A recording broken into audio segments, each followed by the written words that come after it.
In other breaking news, a group of British workers between 1811 and 1816 rioted, destroying labour-saving textile machinery in the belief that such machinery would diminish employment. That's crazy, Lucy. And for some viewers out there who are unsure, would you tell them what these workers were? Luddites. These were men who took the name of a perhaps mythical legend, Ned Ludd, who was reputed to live in Sherwood Forest. Interesting. Rumour has it that these Luddites were trying to save their livelihoods by smashing industrial machines developed for the use in textiles industries of the West, riding of Yorkshire, Nottinghamshire, Leicestershire and Derbyshire. Some Luddites were even active in Lancashire. This wasn't all they did though, was it, Lucy? Certainly not. We are only just getting started.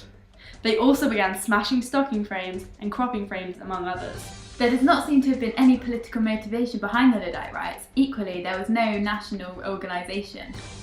So the men merely were attacking what they saw as the reason for decline in their livelihoods? Yes, it would appear so, Lucy. The government definitely had reason to be fearful. Yes, especially in 1812, because a large part of the army was overseas, mainly in the peninsula with Wellington.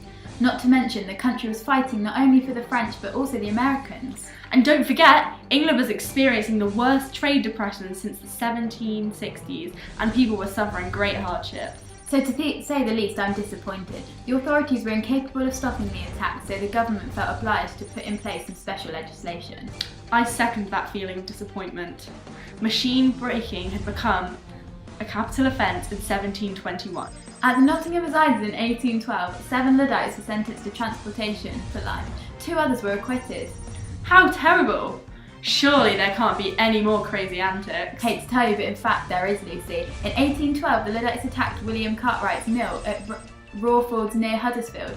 Cartwright and a few soldiers held the mill against about 150 attackers, 2 of whom were killed. The following week, an attempt was made on Cartwright's life, and on the 28th of April, William Horsfall, another manufacturer, was killed. In June 1812, Lord Sidmouth became Home Secretary, by which time the outbreaks of Luddism had begun to diminish. Good news for the government then. They would hope.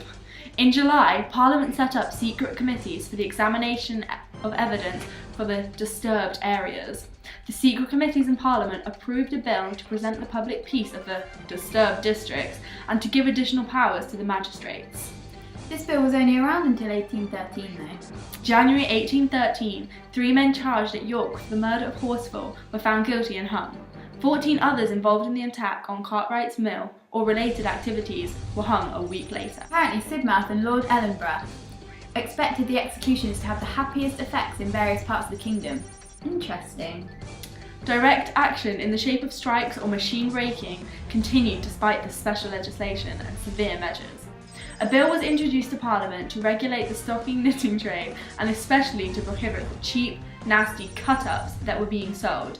The legislation was rejected by the House of Lords. Textile workers then attempted to form a trade society to promote their demands, but it was deemed to be illegal under the Combinations Act and it collapsed.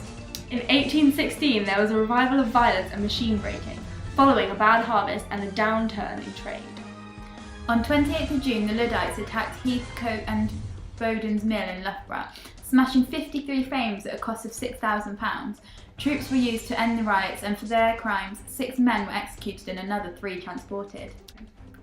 After the trials, Luddism subsided in Nottinghamshire and Leicestershire.